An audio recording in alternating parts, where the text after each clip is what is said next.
This video is a celebration for reaching 10 patrons, and likely wouldn't have been made without their support. So instead of thanking me, please be sure to thank Orion Train, Quincy Chamberlain, Jaman5, Lars Espen, Shark, Data52, Nerxu, Pixcalibur, Alberto Cruz, Tyler Bennett, Tenka, and Jeremy Pashik. If you too would like credit at the end of each video, a unique Discord role, and access to monthly update videos, then you can support me for as little as $1 a month at patreon.com/behindbigjoe. Now, on with the video essay. On March 29, 2018, I uploaded my very first analytical style video to YouTube, a video called Takagi-san Makes Me Happy. Using the video's title as its core thesis, I set out to list all the reasons that Karakai Jozu no Takagi-san was a good show.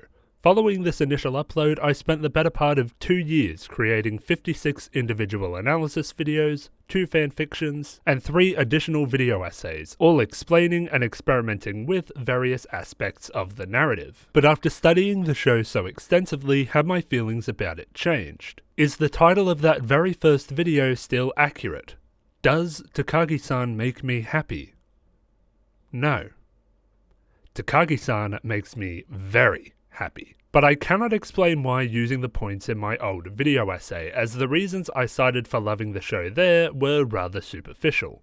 I still stand by everything I said, but I can find elements such as humour, simplicity, and innocence in many anime.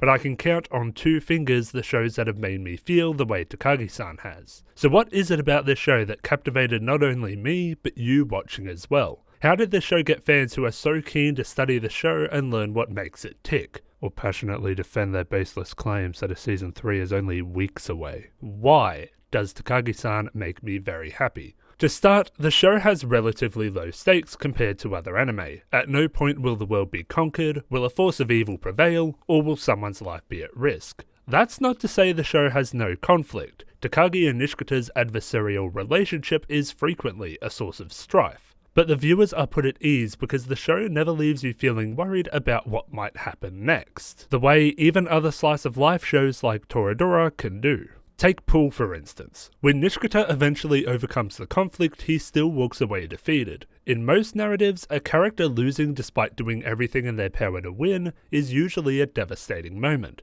However, the consequences for losing this battle is that Nishikata is embarrassed and becomes a subject of ridicule for a short time, and the defeat is never mentioned or built upon ever again. This formula makes up the structure of most Takagi-san stories. Nishikata loses, he faces inconsequential repercussions, and the story continues. This structure allows for a light-hearted tone, even as tension in a story is ramping up. However, some stories break from this mold, and fans widely consider them to be the most iconic moments. Just about any conflict that Takagi faces or any issue of Nishikata's that involves making Takagi happy has wide-reaching consequences, but in Season 1, defeat in these instances is never experienced. Takagi never has to spend her summer without Nishikata because she convinces him to meet her for daily tandem riding. The characters forget the critical hit incident by the next story, and despite the lot system threatening to separate Nishikata and Takagi in seating arrangement, Takagi finds a way back to him. Season 2 changes the formula with more intense ramifications, from one in which victory is assured to one in which the main characters eventually negate defeat. Take Camping Trip for instance. Takagi and Nishikata missing their chance to dance is a crushing defeat for Takagi in particular. However, by the end of the story, Nishikata finds her under the stars, granting Takagi's wish and renewing her faith that the universe fates them to be together. What these stories do is set up an expectation that even when things look dire, everything will eventually work out in favour of the main characters. This structure contributes to the light-hearted tone of the show, which in turn contributes to the joy it creates. Some may argue that a lack of stakes can be a negative thing. How does one get engaged in a story where nothing can go wrong? To answer, I would say that some of the points from my original video essay come into effect. Where the show lacks in narrative stakes, it makes up for it with entertainment value, by just how fun and creative the interactions can be. Sure, the ultimate consequence of shopping is that Nishikata is embarrassed for a short while, but it's funny to watch him play himself. Hide and Seek ends the way most other stories do, but it was still amusing to watch Takagi toy with Nishikata. Steps may not result in much more than a flustered look, but seeing a carefully crafted plan of Nishikata's fall to pieces is always satisfying. Despite that, one could still argue that entertainment value is not enough to make up for lack of stakes. However, there is one more thing that the show does with the more consequential conflicts. All overcome obstacles contribute to character growth. If you compare the Nishikata we meet in episode 1 to the Nishikata we see in episode 24, they are two different people.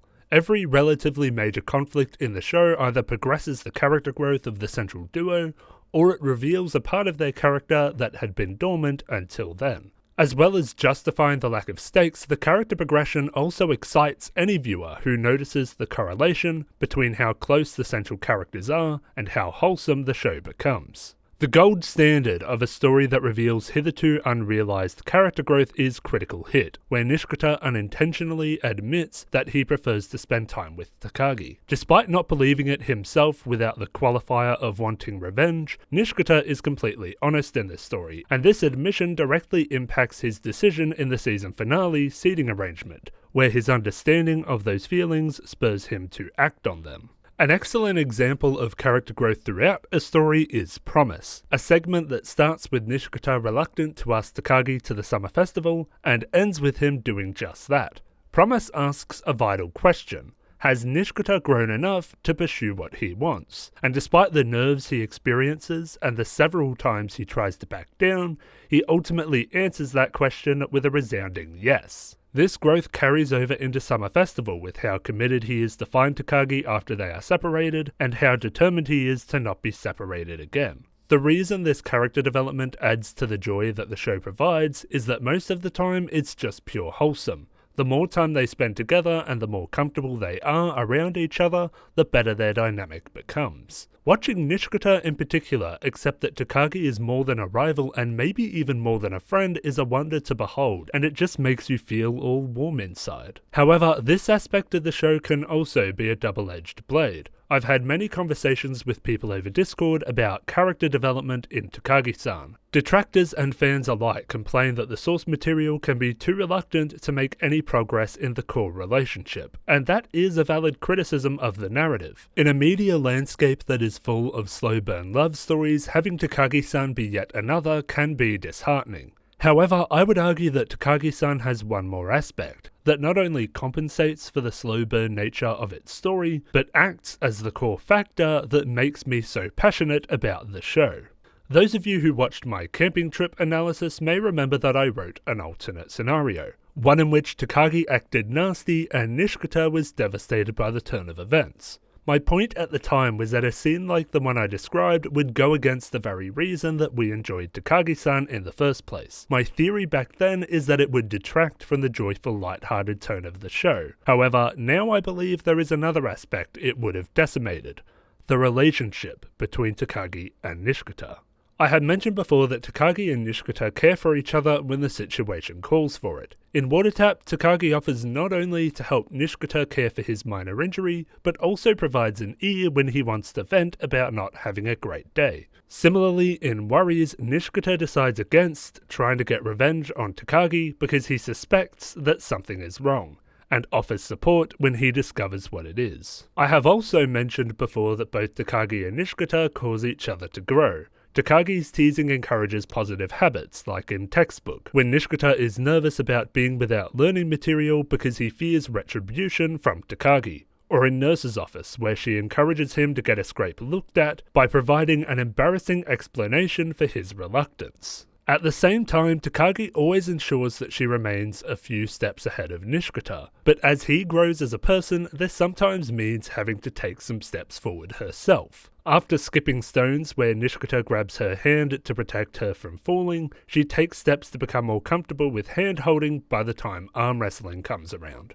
Takagi is exceptionally patient with Nishikata. By the time the series ends, they have spent about 1.5 years together. Nishikata still sees her as more of a rival than a romantic interest, but Takagi doesn't mind. Not only is she too not ready for a romantic relationship, as evidenced by Critical Hit, but she has so much fun with Nishikata that spending time with him is its own reward. We know that this patience exists because we see it slightly waver towards the end of Camping Trip, when Takagi uses the story of Princess Kaguya to subtly imply that she likes him and that she wants him to like her too.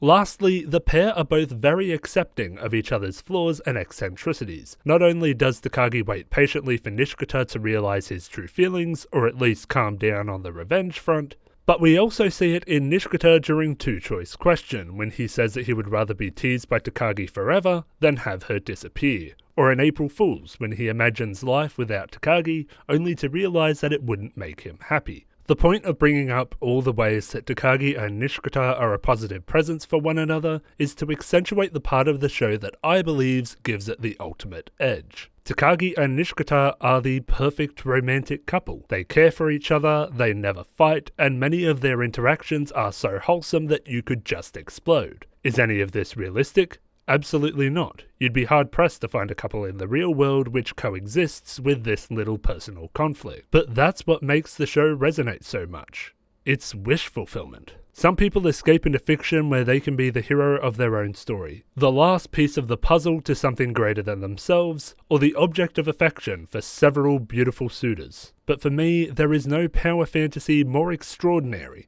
than finding your soulmate and gearing up to spend the rest of your life with them. And that is why Takagi-san makes me very happy. And that is it for this video essay. I'd once again like to thank my patrons: Orion Tran, Quincy Chamberlain, Jaman5, Lars Espen, Shark, Data52, Nerxu, Pigs Caliber, Alberto Cruz, Tyler Bennett, Tenka, and Jeremy Bashik. If you would like to join these beautiful people and get us closer to the 15 patrons special, you can find links in the description and on screen now. Thank you all very much for watching, and I will see you next time.